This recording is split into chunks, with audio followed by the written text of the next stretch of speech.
E aí, sobre essas certezas da vida, tem algumas que nos dão um certo nível, às vezes até um bom nível de segurança, no fim das contas. E aqui eu posso citar, por exemplo, as pessoas que são muito religiosas e elas têm algumas certezas sobre a existência de Deus, sobre a vida após a morte, sobre a existência, a possibilidade de falar com quem não está fisicamente aqui entre nós.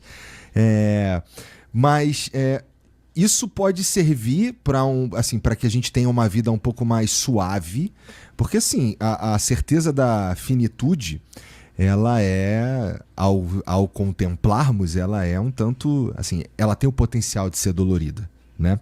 E quando a gente coloca nessa equação a possibilidade de uma continuidade, isso nos dá ali um certo alívio, né? Mas ainda assim é uma coisa que a gente não pode, a menos que seja através da fé, a gente não pode ter essa certeza, não foi cientificamente comprovado, qualquer coisa assim. Mas essa seria uma certeza que traria a nós, seres humanos, além de um certo alívio, um caminho para um sentido para a nossa vida, que é outra coisa que a gente busca sem cessar também, não é? É gostoso porque eu tenho um livro chamado Deus nos Livre, que é um livro sobre religião, religiosidade, espiritualidade. E ele se inicia com uma frase muito desafiante de um teólogo. É muito intrigante a frase. A frase é: não existisse Deus, não existiriam os ateus. Não existisse Deus, não existiriam os ateus, porque a frase tem muitos sentidos, né? Seja a ideia de criação, seja a ideia de que a hipótese, para poder ser negada, ela tem que ser admitida, né? E nesse sentido, a ideia de religião, há uma frase que eu uso com frequência, até há muito tempo: religião não é coisa de gente tonta, religião é coisa de gente. É que tem gente que é tonta e gente que não não tem tonta em tudo quanto é coisa. No entanto, nós temos uma certeza, que você lembrava agora, da nossa finitude, e nós não queremos que a nossa vida seja banal, fútil, descartável, inútil. Eu digo sempre que posso, né? A morte, para mim, ela não é uma ameaça, ela é uma advertência. Eu sei que eu tenho menos dias para viver do que o número de dias que já vivi. Vou fazer 72 anos, portanto, isso significa o quê? Eu não viverei o momento que não vai acontecer, né? A filosofia antiga dizia: não tema, né? Epicteto dizia isso: não tema a morte, isso volta, né? Porque ela vai estar com você, mas você não vai encontrá-la, né? Havia várias coisas ligadas. Epicuro também traz pensamentos nessa direção, né? É uma sombra que te acompanha desde que você nasce, mas que vai ao teu lado. Um dia ela te encontra. Woody Allen tem a melhor resposta que eu já vi. Ele diz: eu não tenho medo da morte, eu só não quero estar lá quando isso acontecer. Ora, evidentemente que a religião, ela não é algo que vem à tona apenas por causa da nossa mortalidade. Ela vem porque nós somos desamparados. Isto é, nós precisamos imaginar, primeiro, que existe alguma razão para viver e deixar de viver. E segundo, que nós não estamos sozinhos. Que há todo um conjunto de forças que são anteriores e superiores a nós que podem nos auxiliar. Os deuses greco-romanos eram deuses que eram capazes da bondade e da maldade. Nós lidamos com algumas das religiões ocidentais com a noção de uma força divina bondosa com uma força maligna maldosa, né? E que essas forças, elas estão sempre em movimento. Mas tudo isso resulta de algo que é muito expressivo, né?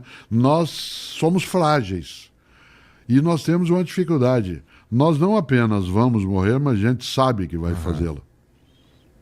Por isso que crianças são mais fortes do que nós nisso, porque uma criança vira assim, fala assim: pai, quando você morrer, quem vai ficar com a tua cadeira? E a gente corrige a criança e diz: filha, não é quando que diz, é se. Claro que não é se. É quando. É quando. Ora, nesse sentido, o mortal estar morto não é alguma coisa que deveria nos surpreender. Sim. No entanto, nos surpreende sempre. Eu vou dar um exemplo aqui, desculpe, porque ele tem um tempo que não é tão longo, mas ele serve.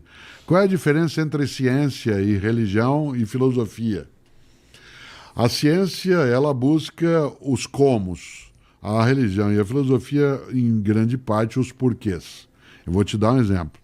Estou eu sentado aqui agora dialogando contigo E eu não quero que o que eu vou dizer aconteça.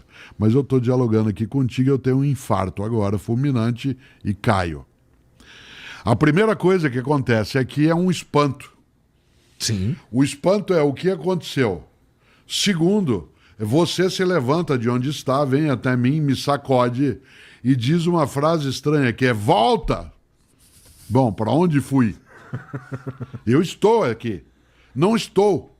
Volta. E aí você me balança e eventualmente até me dá de leve uns tapas para ver se eu retomo. E aí eu não volto. Aí chama-se um médico, o médico vem, constata o óbito e diz assim, doutor, por que ele morreu? Ele diz, sabe o que é? O coração é um músculo e ele não pode ter nenhum tipo de esforço excessivo. E quando ele tem um esforço excessivo, ele fica fibrilando e ele rasga e produz ali uma ferida e isso leva a um descompasso. Digo, não, o senhor não entendeu a pergunta. Eu não perguntei como ele morreu. Eu perguntei por quê. Ele diz, então, o coração é um músculo. Se ele sofrer um esforço hiperdimensionado, ele pode ter algum tipo de ruptura, né? E isso produz um dano e o falecimento. Eu falei, não, o senhor não entendeu. É por quê? Ora, a ciência lida com os comos, a arte, a filosofia, a religião lidam com os porquês. Nesse ambiente que nós estamos, especialmente na mesa, você tem uma série de manifestações daquilo que é criação humana. O Romain Rolland dizia, criar é matar a morte. A criação é a morte da morte. A única maneira de nós enfrentarmos a nossa finitude é nós sermos capazes de criar o que ainda não existe. Daí que a arte o faz, a filosofia o faz, a religião o faz. A ciência tem o seu caminho. Nós precisamos dos 4 movimentos, né, para que a gente componha. Agora, será a religião uma marca da nossa fraqueza? Não, da nossa fragilidade. Né? Todas as pessoas têm religião? Não necessariamente. Muita gente tem religiosidade. O exemplo que eu mais dou, aparece até, né, em alguns livros, é você que é do Rio de Janeiro, no final do domingo, no Arpoador, há um pôr do sol inacreditável. Pessoas se colocam na beira do mar, ali no Arpoador, e aplaudem o sol. Bater palma para o sol é uma forma religiosa? Não, mas é uma forma de religiosidade, isto é, de reverência à vida. Afagar um gato. Quando eu entrei aqui hoje para o diálogo contigo, lá estava um gato sentado ao lado no sofá. Né? Esse gato, Flau, está ali sentadinho. Como nós tivemos gatos também, um idêntico a ele chamado Flan. Né? Cada vez que o gato pulava no colo, e quando ele se esfregava em você, aquilo dava uma sensação de vida em que a gratidão vinha. Há pessoas que transformam a reverência à vida e a gratidão num culto coletivo, com normas, ritos, textos, movimentos responsáveis. O nome disso é religião. Não tem como ter religião sem religiosidade, mas é possível ter religiosidade sem religião. Diz assim, no que você acredita? Na vida, que a vida vale, que tem importância. Você acredita que alguém criou? Esse passo, diriam alguns, não dei. Eu sei que a vida aí está, e é indiferente para mim se ela foi criada ou não. Eu sei que ela está e tem que ser cuidada e protegida. Eu gosto de cuidar da vida e gosto de por ela ser cuidado. Eu vou encontrar um nome para a fonte da vida? Essa é uma possibilidade. Alguns dizem, e depois que eu deixar de ser, alguma coisa fica? Bom, aquilo que em mim não é mortal. E o que não é mortal em mim? Meu trabalho, minha convivência. Ledo Ivo, um estupendo poeta alagoano, ele dizia, o que sobra é a obra, o resto só sobra. O que sobra é a obra, o resto só sobra.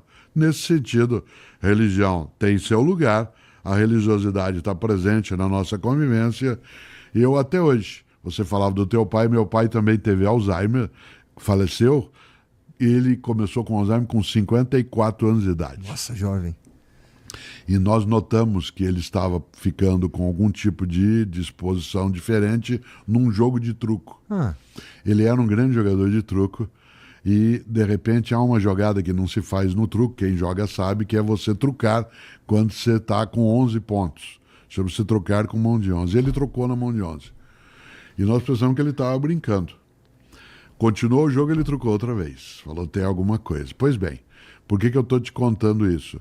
Porque, evidentemente, que ele me faz falta. Uma das coisas boas da vida é você, quando se for, fazer falta. Ficar é fazer falta. Eu disse, o Igor faz uma falta danada se ele estivesse aqui. Pois bem, uma das coisas que eu faço até hoje é quando eu vou tomar, por exemplo, uma taça de vinho, um gole de cerveja, alguma coisa que sirva para comemoração e não só para necessidade, como é o caso da água, é levantar a taça ou o copo e brindar. Isso é religião? Não. É religiosidade, é reverência a quem também, né, participou comigo, né, da vida. Nessa hora, há pessoas que fazem desse movimento da religiosidade algo que vai auxiliar a vida a ser mais benemerente, e há outros que fazem disso uma forma de escravatura, fazem disso uma forma de aprisionamento, fazem disso uma obsessão. Nesse sentido, continua sendo escolha.